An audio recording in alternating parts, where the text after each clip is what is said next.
Bonjour tout le monde, aujourd'hui, mercredi 8 novembre marque le 622e jour de la guerre en Ukraine. Pour commencer, dans la région de Louhansk, la voiture de l'ancien chef de la direction nationale de la police de la LPR, le colonel Mikhailo Filiponenko, a explosé. Un peu plus tard, dans la région de Kharkiv, un TOR russe a été détruit par un drone FPV ukrainien. Parallèlement, un véhicule russe à Olechki occupé, sur la rive gauche de Kherson, est détruit par un drone ukrainien FPV. La quantité de drones que l'Ukraine utilise dans la région bloque réellement les troupes et les mouvements russes. Ensuite, les forces ukrainiennes sous le commandement sud ont détruit un obusier des E-30 au sud-est de Kozachi-Lahiri. Encore sur la rive gauche de Kherson, les véhicules russes n'ont visiblement pas le droit de se garer et sont détruits constamment. On continue sur la rive gauche, dans la région occupée de Kherson, un complexe de brouillage mobile LIR-2 installé au sommet d'un tigre a été détruit.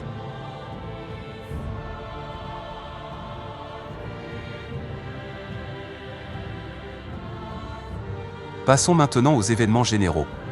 Le gouvernement français compte allouer 200 millions d'euros supplémentaires au fonds de soutien à l'Ukraine afin que l'armée ukrainienne puisse continuer à acheter du matériel français. Parallèlement, le Congrès américain a pris une mesure en transférant les avoirs russes gelés de la Banque centrale russe vers l'Ukraine. La Commission des relations internationales a présenté un projet de loi qui obligerait l'administration américaine à transférer les avoirs russes gelés vers l'Ukraine. Il faut savoir que la Belgique a déjà une longueur d'avance et transfère d'importantes sommes d'argent vers un fonds pour l'Ukraine en utilisant les bénéfices fiscaux des avoirs gelés.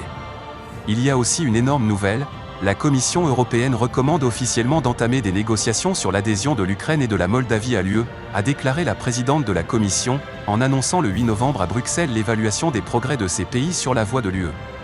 Regardons maintenant de plus près l'évolution du front. Pour commencer, sur le front Saint-Kivka-Kupiansk. Les Russes ont intensifié leurs opérations offensives vers Saint-Kivka, venant de Liman-Perchy et Perchotravnev. Jusqu'à présent sans succès, mais les soldats ukrainiens qualifient la situation de tendue. Maintenant, à Avdiivka.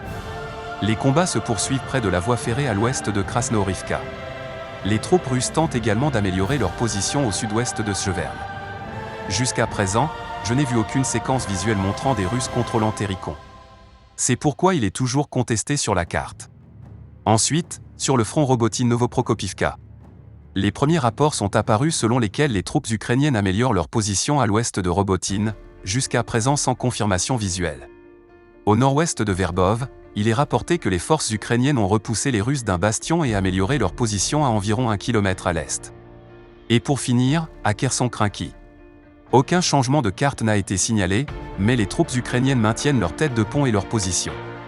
Des sources russes affirment que l'artillerie ukrainienne, les systèmes de guerre électronique et même la défense aérienne opèrent à proximité des lignes de front, supprimant les renforts russes. Romanov rapporte que les Ukrainiens ont concentré leur système de défense aérienne près de Krynki pour couvrir leur tête de pont. Il mentionne qu'ils sont placés à 2 à 3 km du littoral. Cela me suggère que Zaloujny met en œuvre, à une échelle limitée, les conditions nécessaires pour que l'Ukraine puisse passer à une guerre de manœuvre plutôt qu'à une guerre de position. Il a mentionné principalement 3 conditions dans son livre blanc. 1. Suprématie aérienne, les avions F-16 et les drones.